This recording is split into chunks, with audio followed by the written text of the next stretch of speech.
हम लोग इस वक्त अयोध्या के रास्ते पर हैं और हमारे साथ हैं बाबा बागेश्वर जो कि सेम फ्लाइट पर हैं और इन्हीं को देखने के लिए यहाँ पर लोगों का हुजूम आया हुआ है। सारी नज़रें इस वक्त अयोध्या में प्राण प्रतिष्ठा पर हैं। आपके हिसाब से भारत की संस्कृति के लिए, भारत के देश के लिए इस मौके की क्या अहमियत है? जय श्री राम, जय बागेश्वर धाम की। वर्तमान हमारी आयु तो मात्र 26-27 साल है, लेकिन अब तक के जीवन काल में जितने भी लोग हमको मिले उन्होंने यही कहा कि आज तक ऐसा महोत्सव कभी देखा नहीं।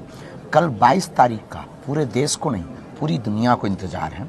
आप एक पत्रकार हैं और पहली बार भारत में ऐसा हो रहा कि किसी भी स्पिरिचुअल महोत्सव में इंटरनेशनल मीडिया उसको कैच करेगी और लाइव दिखाएगी। ये हमारे लिए, सबके लिए गौरव का विषय यह है कि प्रभु श्री राम भव्य और दिव्य मंदिर में विराजमान हो रहे। उसका माहौल ये है कि जहाँ भी जाओ, अब सिर्फ यही बात हो रही, अयोध्या जा रहे हैं आप। आप न केवल एक धर्मगुरु हैं बल्कि एक यूथ आइकॉन भी हैं और हम ये भी देख रहे हैं कि इस राम मंदिर के आयोजन के चक्कर में बहुत सारे जो यंग लोग हैं, नई पीढ़ी के, न केवल वो अपनी संस्कृति को डिस्कवर कर रहे हैं बल्कि राम भजन भी गा रहे हैं और स्पॉटिफाई हो या गाना हो, सबसे ज्यादा राम भजन ही चल रहा है। क्योंकि अब शीतलहर से ज्यादा वर्तमान में राम लहर चल रही है। हाँ। अगर जो राम का नहीं वो किसी काम का, इसी को राम राज्य कहते हैं। आपको लग रहा है कि इससे राम राज्य की शुरुआत हो रही है? श्री गणेश हो चुका है।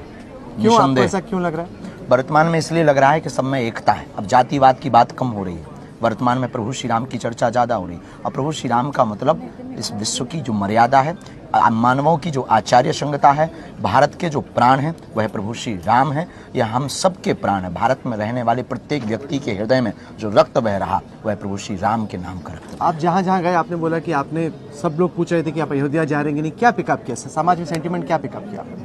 हमने लोगों को जो वर्तमान में अनुभव किया, जो लोगों से हमने जो समझा, एक ही बात समझी कि उनके हृदय में सिर्फ यही है कि अयोध्या हम कब पहुँचेंगे। 22 तारीख को तो माननीय प्रधानमंत्री जी ने सबके लिए रोक लगाई, लेकिन सबके अंदर जो दीपावली का महोत्सव है, जिनकी आंखें बोलती हैं, वाणी कम बोल रही, लोगों की आंखें ज़्यादा बोल रही, उनकी चेहरे की मुस्कुराहट, अयोध्या की बात करती ही चेहरे पे मुस्कुराहट आ रही, अपने आप वो गदगद हो रहे हैं। जगह जगह दीपावली उत्सव मनाने की तैयारियाँ हो रही। तो केवल हम सब धर्मगुरुओं में नहीं, भारत के प्रत्येक, क्योंकि प्रभु श्री राम सबरी के भी, मिसात के भी, कोल भील के भी, सबके। आप भी जा रहे हैं बाबा बागेश्वर जी के साथ। आपको लग रहा है कि ये जो माहौल देश भर में इस वक्त तरीके से पैदा हो रहा है, उससे काफ़ी इम्पैक्ट होगा न केवल देश में बल्कि विदेश में भी? सदा राम जी ने सबको एकत्रित कर लिया। सारे भेद जो समाज में थे और सारे एजेंडास थे वो सब खत्म हो गए। राम ने सबको एक साथ इकट्ठा कर दिया।